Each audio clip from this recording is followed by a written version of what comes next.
Hello students, welcome back to 7th session on dividend policy. You know that in 6th session we concentrated on Modigliani-Miller approach. So where we came to know that they came out with the theory of dividend irrelevance. They made certain assumptions about the market. Based on such assumption, they said that dividend is not important decision. It is not the dividend decision taken by an organization influences value of the firm. It is the investment decision of an organization which influences earning capacity, which in turn influences market value or value of the firm. And they had come out with a proof for their argument. So what was the proof? They said that so whatever be the value of share before declaration of dividend will be as equal as value of share after dividend. How it works out? They explained it. So they said that they argued that whenever organization declares dividend, definitely the market value of share increases for a while, but when organization declares dividend, it will be left with very less amount because maximum portion of earning will be distributed as dividend to the shareholder. When it will be left with very less portion, in case if it needs any amount or any capital or any fund, particularly for investment, it has to concentrate on what? It has to concentrate on, it should concentrate on external financing. But that external financing is costlier. In case if it raises funds from externally, so cost increases. When cost increases, so definitely the market price decreases. So when market price decreases, what was the price before declaration of dividend will become the price after declaration of dividend. If you look at the sentence, their own sentence, you just see the argument given by MM in support of their hypothesis is that whatever increase in the value of firm result from payment of dividend will be exactly offset by decline in market price of share because external financing and there will be no change in total wealth to the shareholder. For example, if a company having investment opportunity distribute all its earning among shareholder, it will have to raise additional funds from external source. This will result in increase in number of share and payment of interest charges, resulting in falling earning per share in future. Thus, whatever shareholder gain on account of dividend payment is neutralized completely by fall in the market price of share due to decline in expected future earning per share. In the sense, so whenever organization distributes dividend left with very less amount for investment opportunity in the form of retained earning, it should raise fund externally. How it will rise? By issuing debenture or by issuing equity. Assume that it issued equity to rise. Whenever organization issues equity, number of shares increases. When number of share increases, so definitely what is the earning per share will get reduces. Because how to calculate earning per share? So earning per share is equal to earning available to equity shareholder divided by number of shares. So when number of share increases, earning per share decreases. When earning decreases, automatically market price decreases. So what was the price before distribution of dividend will be the price after distribution. So there is no change in the value of the firm just because of dividend declaration. So this is what the argument they put forward, and they gave us formula to arrive at the price at the beginning, price at the end, and even to calculate number of new shares to be issued and value of the firm. And even we solved one problem particularly on Modigliani-Miller model. In this session, that is in 7th session, we are concentrating again on one more problem. We just look at this problem. Expandent Limited had 50,000 equity shares of 10 each outstanding on 1st January. So this is outstanding share N. Yes, it is N. That is number of outstanding shares. So then the share are currently being quoted at par in the market. So in market it is quoted at par value. In the wake of removal of dividend restraint, so the company now intends to pay a dividend of ₹2 per share for current calendar year. So means the dividend during current year means it is D1. It belongs to a risk class whose appropriate capitalization rate is 15%. Capitalization rate is nothing but cost of equity. Using MM model and assuming no tax, calculate price of company share as it likely to prevail at the end of the year when dividend is declared, when no dividend is declared. So we have to calculate price at the end of the year, that is P1. So assuming dividend is declared, assuming dividend is not declared. So you know that had given us a formula to arrive at P0 as well as P1. P0 is equal to D1 plus P1 divided by 1 plus KE. So P1 is equal to P0 into 1 plus KE minus D1. So using same formula, so P1 is equal to P0 into 1 plus KE minus D1. So what is the current market price? The current market price, that is P0, is equal to par value. Par value is rupees 10. So P0 is rupees 10 into 1 plus capitalization rate 0.15, that is 15%, minus D1, that is dividend during current year. Dividend during current year is 2 rupees. If the organization declares dividend, it pays 2 rupees. So the value or price per share will become 9.5 rupees per share. In case if the organization is not declaring dividend, then P0 is 10 into 1 plus KE, that is 0.15, minus D1, not declaring dividend, D1 will become 0. So the price will become 11.5. So this is when dividend is not paid. When dividend is paid, it is 9.5. What is the number? Next question they asked. What's the question they asked? Let me see. Also find out number of new equity share that company must issue to meet investment need of 2 lakh, assuming net income of 1.1 lakh, and also assume that dividend is paid. So we should assume that dividend is paid. Organization requires 2 lakh rupees and its net income is rupees 1.1. So M, that is number of new shares to be issued. I minus E minus N, number of existing share, into D1 divided by P1. So I here means investment requirement. Investment requirement is 2 lakh. So minus in bracket E, earning of the organization, that is 1,10,000, 1.1 lakh, minus M. We have M is given in the problem, I think so. So where is M? Let me see. It belongs to a risk class. When the dividend is declared, we calculated. Find out the number of new existing share. So here N we have to calculate. M we have to calculate. N is already given. So that is number of outstanding shares. What is the number of outstanding shares? 50,000. So 50,000 into D1, 2 divided by what is that? P1. P1 is 9.5. So 2 lakh minus 1,10,000 minus 50,000 into 2 divided by 9.5. Answer is 20,000 shares. So they have not asked us to calculate what is the value of company after issuing, before declaration of dividend and after declaration of dividend. They just asked we should calculate price when dividend is declared, price when dividend is not declared, that to current price, that is P1 not P0, and what will be the number of new shares to be issued to finance a requirement of 2 lakh, assuming we have net income of 1.1 lakh. So this is all about the problem. Usually you will get this type of problem. So sometime we will get a very simple problem. So we will see such simple problems particularly in next session. So makle, now last session in the end kalita idivi, last one or two sessions in the, so Modigliani Miller approach. ಈ approach ನಲ್ಲಿ ಏನ್ ಹೇಳಿದ್ದಾರೆ? So ಅವ್ರು ಏನ್ ಹೇಳಿದ್ದಾರೆ ಅಂತ ಹೇಳಿದ್ರೆ, dividend decision ಅನ್ನೋದು ಇಂಪಾರ್ಟೆಂಟ್ ಡಿಸಿಷನ್ ಅಲ್ಲ ಅಂತ ಹೇಳಿದ್ದಾರೆ. ಸೊ ಅವರು ಹೇಳ್ತಾರೆ ಡಿವಿಡೆಂಡ್ ಡಿಸಿಷನ್ ಅನ್ನೋದು ಇಂಪಾರ್ಟೆಂಟ್ ಅಲ್ಲ, ಅದರಿಂದ ವ್ಯಾಲ್ಯೂ ಆಫ್ ದಿ ಫರ್ಮ್ ನಲ್ಲಿ ಏನೂ ಬದಲಾವಣೆ ಆಗೋದಿಲ್ಲ. ಯಾಕಂದ್ರೆ ವ್ಯಾಲ್ಯೂ ಆಫ್ ದಿ ಫರ್ಮ್ ಬದಲಾವಣೆ ಆಗೋದು ಅರ್ನಿಂಗ್ ನಲ್ಲಿ ಚೇಂಜ್ ಆದಾಗ. ಅರ್ನಿಂಗ್ ಯಾವಾಗ ಚೇಂಜ್ ಆಗ್ತದೆ ಅಂದ್ರೆ ಆರ್ಗನೈಸೇಷನ್ ನ ಇನ್ವೆಸ್ಟ್ಮೆಂಟ್ ಪಾಲಿಸಿ ಚೆನ್ನಾಗಿದ್ದಾಗ ಅರ್ನಿಂಗ್ ಅಲ್ಲಿ ಬದಲಾವಣೆ ಆಗುತ್ತೆ. ಹಾಗಾಗಿ ಆರ್ಗನೈಸೇಷನ್ ನ ಇನ್ವೆಸ್ಟ್ಮೆಂಟ್ ಪಾಲಿಸಿ ವ್ಯಾಲ್ಯೂ ಅನ್ನ ಚೇಂಜ್ ಮಾಡ್ತದೆ ವಿನಃ ಡಿವಿಡೆಂಡ್ ಪಾಲಿಸಿ ಚೇಂಜ್ ಮಾಡಲ್ಲ ಅಂತ ಆರ್ಗ್ಯೂ ಮಾಡ್ತಾರೆ. ಸೊ ಕೆಲವು ಅಸಂಪ್ಷನ್ಸ್ ಗಳ ಬೇಸ್ ಮೇಲೆ ಅವರವರ ಥಿಯರಿಯನ್ನ ಡೆವಲಪ್ ಮಾಡಿದ್ದಾರೆ. ಯಾವುದೆಲ್ಲ ಅಸಂಪ್ಷನ್ಸ್ ಅಂತ ನಾನು ಲಾಸ್ಟ್ ಕ್ಲಾಸ್ ನಲ್ಲಿ ನಿಮ್ಗೆ ಹೇಳಿದ್ದೇನೆ.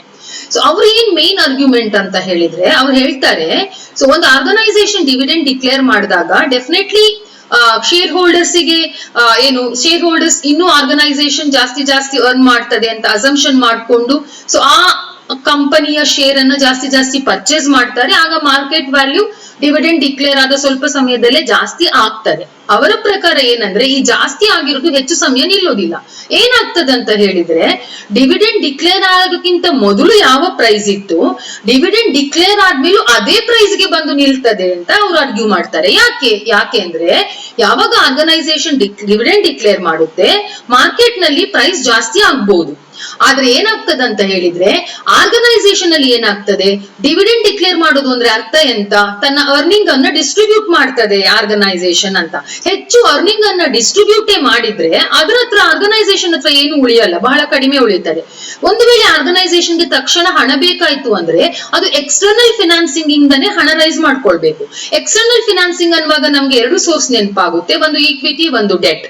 ಸೊ ಒಂದು ವೇಳೆ ಈಕ್ವಿಟಿಯಿಂದ ರೈಸ್ ಮಾಡಿದ್ರೆ ನಂಬರ್ ಆಫ್ ಶೇರ್ ಇನ್ಕ್ರೀಸ್ ಆಗ್ತದೆ. ಒಂದು ವೇಳೆ ಡೆಟ್ ಇಂದ ರೈಸ್ ಮಾಡಿದ್ರೆ ಇಂಟ್ರೆಸ್ಟ್ ಚಾರ್ಜ್ ಬರ್ತದೆ. ಸೊ ಇಂಟ್ರೆಸ್ಟ್ ಚಾರ್ಜ್ ಬಂದ್ರೆ ಏನಾಗ್ತದೆ, earning available to equity share holder reduce ಆಗ್ತದೆ. ಹಾಗಾಗಿ ಅರ್ನಿಂಗ್ ಪರ್ ಶೇರ್ ರೆಡ್ಯೂಸ್ ಆಗ್ತದೆ. ಹಾಗಾಗಿ value of market value of share also decreases. ಒಂದು ವೇಳೆ ಈಕ್ವಿಟಿ ಶೇರ್ಸ್ ಇಂದ ಹಣ ರೈಸ್ ಮಾಡಿದ್ರೆ ನಂಬರ್ ಆಫ್ ಈಕ್ವಿಟಿ ಶೇರ್ ಜಾಸ್ತಿ ಆಗ್ತದೆ. ನಂಬರ್ ಆಫ್ ಈಕ್ವಿಟಿ ಶೇರ್ ಜಾಸ್ತಿ ಆದಾಗ ಅರ್ನಿಂಗ್ ಪರ್ ಶೇರ್ ಕಡಿಮೆ ಆಗ್ತದೆ. ಅರ್ನಿಂಗ್ ಪರ್ ಶೇರ್ ಕಡಿಮೆ ಆಗ್ತದೆ ಅಂದ್ರೆ ವ್ಯಾಲ್ಯೂ ಆಫ್ ಶೇರ್ ಡಿಕ್ರೀಸಸ್. ಈ ವಾದವನ್ನ ಪ್ರೂಫ್ ಆಗಿ ಅವರು ಅವರ ಥಿಯರಿಯಲ್ಲಿ ಹೇಳಿದ್ದಾರೆ.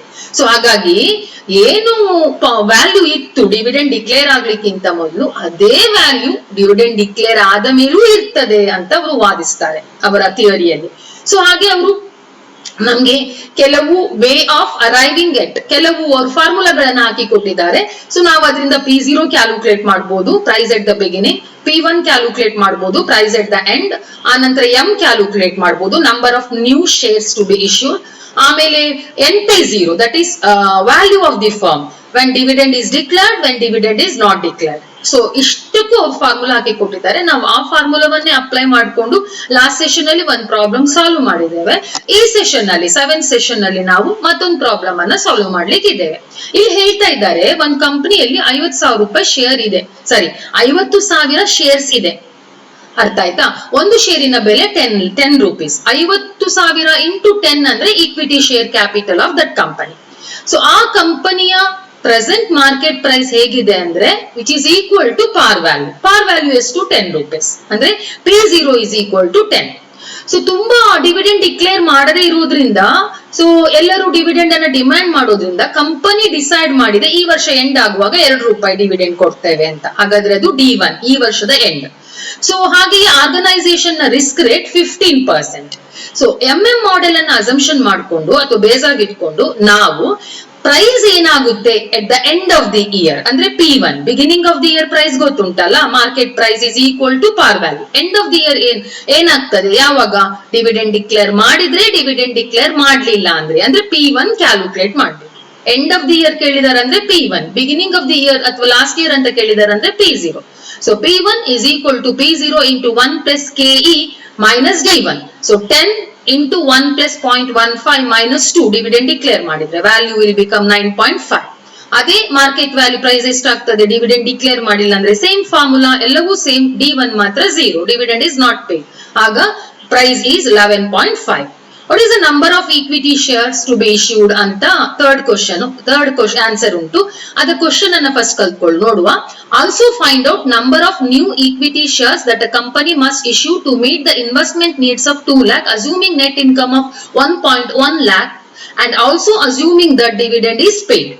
ಸೊ ನಾವೇನ್ ಅಸಂಪ್ಷನ್ ಮಾಡ್ಬೇಕು, ಡಿವಿಡೆಂಡ್ ಕೊಟ್ಟಿದ್ದಾರೆ ಅಂತ ಅಸಂಪ್ಷನ್ ಮಾಡ್ಕೊಂಡು ಹೊಸ ಇಶ್ಯೂಸ್ ಎಷ್ಟಾಗ್ತದೆ ಅಂತ, ಹೊಸ ಎಷ್ಟು ಶೇರ್ಸ್ ಅನ್ನ ಇಶ್ಯೂ ಮಾಡ್ಬೇಕು ಅಂತ ಅವ್ರು ಕೊಟ್ಟಿದ್ದಾರೆ formula. M is equal to I minus E minus ಆದ್ಮೇಲೆ ಬ್ರಾಕೆಟ್ ನಲ್ಲಿ E minus ND1 divided by P1. I ಅಂದ್ರೆ ಇನ್ವೆಸ್ಟ್ಮೆಂಟ್ ರಿಕ್ವೈರ್ಮೆಂಟ್. ಡಿವಿಡೆಂಡ್ ಡಿಕ್ಲೇರ್ ಮಾಡಿದ್ರಿಂದ ಇನ್ವೆಸ್ಟ್ಮೆಂಟ್ ರಿಕ್ವೈರ್ಮೆಂಟ್ ಅನ್ನ ಎಕ್ಸ್ಟರ್ನಲಿ ರೈಸ್ ಮಾಡ್ಬೇಕು. ಹಾಗಾದ್ರೆ ಎಷ್ಟು ಇಶ್ಯೂ ಮಾಡ್ಬೇಕು? ಸೊ 2 lakh ಮೈನಸ್ ಇನ್ ಬ್ರಾಕೆಟ್ ಅರ್ನಿಂಗ್ ಎಷ್ಟಿತ್ತು 1.1 lakh. ಸೊ ಮೈನಸ್ N ಅಂದ್ರೆ number of existing shares 50,000 into D1 ಅಂದ್ರೆ dividend paid that is 5 rupees divided by P1 ಅಂದ್ರೆ ಈಗಷ್ಟೇ ಕ್ಯಾಲ್ಕುಲೇಟ್ ಮಾಡಿದ್ದೇವೆ. ಡಿವಿಡೆಂಡ್ ಡಿಕ್ಲೇರ್ ಮಾಡಿದಾಗ ಪ್ರೈಸ್ ಎಷ್ಟು 9.5. ಡಿವಿಡೆಂಡ್ ಡಿಕ್ಲೇರ್ ಮಾಡಿದ್ರೇನೆ ನೀವು ಇಶ್ಯೂ ಆಗುವಂತದ್ದು ಅಲ್ವಾ. So P1 that is 9.5. ಆಗ ಆನ್ಸರ್ ಎಷ್ಟಾಗ್ತದೆ 20,000 ಶೇರ್ಸ್. ಸೊ ಹೀಗೆ ನಾವು ಅವರು ಕೊಟ್ಟಿರುವಂತ ಫಾರ್ಮುಲಾವನ್ನ ಯೂಸ್ ಮಾಡ್ಕೊಂಡು ಪ್ರಾಬ್ಲಮ್ ನಲ್ಲಿ ಏನ್ ಕೇಳಿದ್ದಾರೆ, ಏನ್ ಕೊಟ್ಟಿದ್ದಾರೆ ಅಂತ ಫಸ್ಟ್ ಸಿಂಬಾಲಿಕಲಿ ರೆಪ್ರೆಸೆಂಟ್ ಮಾಡ್ಕೊಂಡು ಸೊ ಆ ನಂತರ ಆ ಫಾರ್ಮುಲಾವನ್ನ ಅಪ್ಲೈ ಮಾಡಿ so we are arriving at answer. ಎಷ್ಟು ಕೇಳಿದರೆ ಅಷ್ಟಕ್ಕೆ ಆನ್ಸರ್ ಮಾಡಿದ್ರೆ ಸಾಕು. ಒಂದ್ ವೇಳೆ ಅವರು prove MM model before declaration of dividend, after declaration of dividend ಅಂದ್ರೆ ಫಸ್ಟ್ ಪ್ರಾಬ್ಲಮ್ ಅಲ್ಲಿ ನಾವು ಸಾಲ್ವ್ ಮಾಡಿದ್ವಿ. ಸೊ P1 P0 ಕ್ಯಾಲ್ಕುಲೇಟ್ ಮಾಡಿದ್ವಿ, P1 ಮಾಡಿದ್ವಿ when dividend is declared, when dividend is not declared. ಆಮೇಲೆ ಇನ್ವೆಸ್ಟ್ಮೆಂಟ್ ರಿಕ್ವೈರ್ಮೆಂಟ್ ಕ್ಯಾಲ್ಕುಲೇಟ್ ಮಾಡಿದ್ವಿ. ಆ ನಂತರ value of the firm when dividend is declared, when dividend is not declared. ಇದನ್ನೆಲ್ಲ ನೋಡಿದ್ವಿ. ಅದೇ ತರ ಇಲ್ಲೂ ಕೂಡ ಮಾಡಿದ್ದಾರೆ. ಅವ್ರು ಇಲ್ಲಿ ಕೇಳಿದ್ದೆ ಅಂತ P1 when dividend is declared, P1 when dividend is not declared, M when dividend is declared. ಅಷ್ಟೇ ಅವ್ರು ಕೇಳಿದ್ದಾರೆ, ಅಷ್ಟೇ ನಾವು ಮಾಡಿಟ್ಟಿದ್ದೇವೆ. ಅರ್ಥ ಆಯ್ತಾ? ಇನ್ನು ತುಂಬಾ ಸಿಂಪಲ್ ಪ್ರಾಬ್ಲಮ್ಗಳು ನಿಮ್ಗೆ ಎಕ್ಸಾಮ್ ಅಲ್ಲಿ ಬರ್ಬೋದು. ಅಂತ ಸಿಂಪಲ್ ಪ್ರಾಬ್ಲಮ್ ಗಳ ಬಗ್ಗೆ ನೆಕ್ಸ್ಟ್ ಸೆಷನ್ ಅಲ್ಲಿ ನಾವು ಕಾನ್ಸಂಟ್ರೇಟ್ ಮಾಡುವ. ಸೊ ಈಗ ನಾವು ಕ್ರಿಟಿಸಿಸಮ್ ಟು MM ಅಪ್ರೋಚ್ ನೋಡುವ. ಸೊ ನಾನು ಆಲ್ರೆಡಿ ಹೇಳಿದ್ದೇನೆ, I have already inform you that whatever assumptions made by them are far from reality. So ಯಾವ ಅಸಂಪ್ಷನ್ ಮೇಲೆ ಅವ್ರ ಥಿಯರಿ ನಿಂತಿದೆಯೋ ಅದು ಫಾರ್ ಫ್ರಮ್ ರಿಯಾಲಿಟಿ. ನೀವು ಮಾರ್ಕೆಟಿಗೆ ಹೋಗಿ ನನ್ಗೆ 99.9 ಶೇರ್ ಬೇಕು ಅಂದ್ರೆ ಯಾರು ನಿಮ್ಗೆ 99.9 ಶೇರ್ ಮಾರಲ್ಲ. ಸೊ ಪರ್ಫೆಕ್ಟ್ ಕ್ಯಾಪಿಟಲ್, ನಿಮ್ಗೆ ಯಾವುದೇ ಟ್ರಾನ್ಸಾಕ್ಷನ್ ಕಾಸ್ಟ್ ಇಲ್ವಾ ಮಾರ್ಕೆಟ್ ನಲ್ಲಿ? ಡೆಫಿನೆಟ್ಲಿ ಇದೆ. ಟ್ಯಾಕ್ಸ್ ಕೊಡ್ಲಿಕ್ಕಿಲ್ವಾ? ಖಂಡಿತ ಕೊಡ್ಲಿಕ್ಕಿದೆ. ಸೊ ಎಲ್ಲ ಇನ್ಫಾರ್ಮೇಶನ್ ಎಲ್ರಿಗೂ ಒಂದೇ ಸಮನಾಗಿ ಸಿಗ್ತದ? ಖಂಡಿತ ಇಲ್ಲ. ಸೊ ಇದನ್ನ ಅಸಂಪ್ಷನ್ ಮಾಡಿದ್ವಿ, ಎಲ್ಲಾ ಇನ್ಫಾರ್ಮೇಶನ್ ಎಲ್ರಿಗೂ ಫ್ರೀ ಆಗಿ ಸಿಗ್ತದೆ, ಎಲ್ಲರಿಗೂ ಸೇಮ್ ಸಿಗ್ತದೆ, ಟ್ರಾನ್ಸಾಕ್ಷನ್ ಕಾಸ್ಟ್ ಇಲ್ಲ, ಪರ್ಫೆಕ್ಟ್ ಕ್ಯಾಪಿಟಲ್ ಮಾರ್ಕೆಟ್ ಇದೆ. ಸೊ ಆ ನಂತರ ಇನ್ವೆಸ್ಟ್ಮೆಂಟ್ ಪಾಲಿಸಿ ಕಾನ್ಸ್ಟೆಂಟ್ ಆಗಿರುತ್ತೆ, ಬ್ರೋಕರೇಜ್ ಇಲ್ವೇ ಇಲ್ಲ. ಸೊ ಆಲ್ವೇಸ್ ಯಾರು ಈ share holders expect current dividend as compared to future gain. ಇದೆಲ್ಲ ಅಸಂಪ್ಷನ್ಸ್ ಅವ್ರು ಮಾಡಿರೋದು. ಈ ಎಲ್ಲ assumptions are far from reality. So that itself is criticism to MM approach. So ಏನು criticism ಅಂದ್ರೆ, in a nutshell we can say that whatever assumptions upon which, what and all assumptions upon which MM hypothesis or model is based are far from reality. That itself is criticism. ಯಾವುದೆಲ್ಲ far from reality? There is no perfect market ಅಂದ. there is perfect market ಅಂದ್ರು. You never get perfect market. Perfect market does not exist in reality. So unreal assumption. Information about companies available to all. Never. Equally, it is not available to all in actual practice, because insider will get more information than the outsider, or those who have contact with insider will get information earlier than others. So such type of variations are there. So that was not assumed. They said that information is freely available to all. No, never. The firm have to incur flotation cost while issuing security. So that is what the assumption. The firm need not incur flotation cost. ಇಲ್ಲಿ ಒಂದು ಸಣ್ಣ mistake ಇದೆ print ಅಲ್ಲಿ. So firm there is no flotation cost ಅಂತ ಅವರು assumption ಮಾಡಿರೋದು. flotation cost actually ಇದೆ. The firm have to incur a flotation cost while issuing security. They assume that there is no flotation cost. Tax do exist. So ಅವರು ಹೇಳ್ತಾರೆ there is no tax. Definitely there is tax. So tax treatment for dividend is entirely different from treatment for capital gain. So anantra firm na investment policy ಒಂದ್ಸರಿ fix ಆದ್ರೆ same? Never. Definitely not. Firm investment policy changes. If opportunity changes, if circumstances changes, if profit percentage changes, how can we say that investment policy will remain unchanged? Definitely not. ಅವ್ರು ಹೇಳ್ತಾರೆ investors ಗೆ brokerage pay ಮಾಡ್ಲಿಕ್ಕೆ ಇಲ್ಲ, ಯಾವುದೇ transaction cost ಇಂತಿಲ್ಲ. ಖಂಡಿತ ನೀವು brokerage pay ಮಾಡ್ಲೇಬೇಕು, transaction cost incur ಮಾಡ್ಲೇಬೇಕು ಇನ್ ರಿಯಲ್ ಪ್ರಾಕ್ಟೀಸ್. ಆಮೇಲೆ ಅವ್ರು ಅಸಂಪ್ಷನ್ ಮಾಡ್ತಾರೆ ಶೇರ್ ಹೋಲ್ಡರ್ಸ್ ಗೆ ಡಿವಿಡೆಂಡೇ ತುಂಬಾ ಇಂಪಾರ್ಟೆಂಟ್, ಕರೆಂಟ್ ಗೇನ್ ಅನ್ನು ಅವ್ರು ಫ್ಯೂಚರ್ ಗೇನ್ ಅನ್ನು ಅವ್ರು ಕಾನ್ಸಂಟ್ರೇಟ್ ಮಾಡಲ್ಲ, ಅಂದ್ರೆ ಕ್ಯಾಪಿಟಲ್ ಗೇನ್ ಅನ್ನು ಅವ್ರು ಕಾನ್ಸಂಟ್ರೇಟ್ ಮಾಡೋದಿಲ್ಲ ಅಂತ. Definitely not. There are some investor who always bothers about future gain rather than current dividend. Future gain ಅಂದ್ರೆ ಏನು? Increase in the value, capital gain. So ಕೆಲವು ದೊಡ್ಡ ಶೇರ್ ಹೋಲ್ಡರ್ಸ್ ತುಂಬಾ ಇನ್ವೆಸ್ಟ್ ಮಾಡುವವರು ಅವರಿಗೆ ಡಿವಿಡೆಂಡ್ ಬೇಡ. They never rely on dividend. So their current living is not depend on what current dividend they get. They always expect future increase in price. So that is what the reality. But the assumption, what assumption was made? Shareholders may prefer current income as compared to future. Definitely not. So these are all assumptions which are not at all holds good, which never hold good, particularly in real world. So that itself is criticism to MM approach. So ಉಳಿದಿದ್ದನ್ನ ಕೆಲವು simple ಪ್ರಾಬ್ಲಮ್ಗಳು MM approach ಬಗ್ಗೆ ನಾನು ಮಾಡ್ಲಿಕ್ಕಿದೆ, ಅದನ್ನು ಮಾಡಿಸಿ what are the factors which influences dividend policy ಅಂತ ನಾವು ಒಂದ್ ಸ್ವಲ್ಪ ಕಲಿಲಿಕ್ಕಿದೆ. ನಾನು ತುಂಬಾ ಸರಿ ಹೇಳಿದೆ ಈ ಎಲ್ಲಾ ಅಪ್ರೋಚ್ ಗಳ ಬಗ್ಗೆ ಮಾತಾಡುವಾಗ, there are n number of factors which influences dividend decision or dividend policy to be followed by an organization ಅಂತ. ಸೊ ಯಾವ ಇಂಪಾರ್ಟೆಂಟ್ ಫ್ಯಾಕ್ಟರ್ಸ್ ಅನ್ನ ಫಿನಾನ್ಷಿಯಲ್ ಮ್ಯಾನೇಜರ್ ಕನ್ಸಿಡರ್ ಮಾಡ್ಕೊಂಡು ಡಿವಿಡೆಂಡ್ ಡಿಸಿಷನ್ ತಗೊಳ್ಬೇಕು ಅನ್ನೋದೊಂದು ಥಿಯರಿಟಿಕಲ್ ಆಸ್ಪೆಕ್ಟ್ ಇಲ್ಲಿ ಬಾಕಿ ಉಳಿದಿದೆ. ಸೊ ಅದನ್ನ ಅದರೊಟ್ಟಿಗೆ ಸಿಂಪಲ್ ಪ್ರಾಬ್ಲಮ್ಸ್ ಗಳನ್ನ ಸೊ ನೆಕ್ಸ್ಟ್ ಕ್ಲಾಸ್ ನಲ್ಲಿ ನಾವು ನೋಡುವ. ಸೊ ಹಾಗೆ ನಿಮ್ಮ ಹತ್ರ question paper, old question paper ಇದ್ರೆ, ಸೊ ಯಾವ್ದಾದ್ರು ಪ್ರಾಬ್ಲಮ್ಸ್ ಆನ್ ಯಾವ್ದು ಗಾರ್ಡನ್ ಮಾಡೆಲ್ ಅಥವಾ MM ಮಾಡೆಲ್ ಅಥವಾ ವಾಲ್ಟರ್ ಮಾಡೆಲ್ ಇದ್ರೆ ಖಂಡಿತ ನೀವು ಸಾಲ್ವ್ ಮಾಡ್ಲಿಕ್ಕೆ ಟ್ರೈ ಮಾಡಿ. ಆಗುದಿಲ್ಲ ಅಂತಾದ್ರೆ ನಂಗೆ ಖಂಡಿತ ಆ ಪ್ರಾಬ್ಲಮ್ ಅನ್ನ ಕಳಿಸಿಕೊಡಿ, ನಾನು ಒಂದ್ ಸೆಷನ್ ಅದನ್ನೇ ತಗೊಳ್ತೇನೆ. ಸೊ ಅದಕ್ಕೋಸ್ಕರನೇ ಒಂದ್ ಸೆಷನ್ ಅಥವಾ 2 ಸೆಷನ್ ಅನ್ನ ಇಟ್ಕೊಳ್ಳೋಣ. ಅಂತ ಪ್ರಾಬ್ಲಮ್ಸ್ ಏನಾದ್ರು ಇದ್ರೆ ನನಗೆ ಕಳಿಸಿಕೊಡಿ. That's all. Thank you.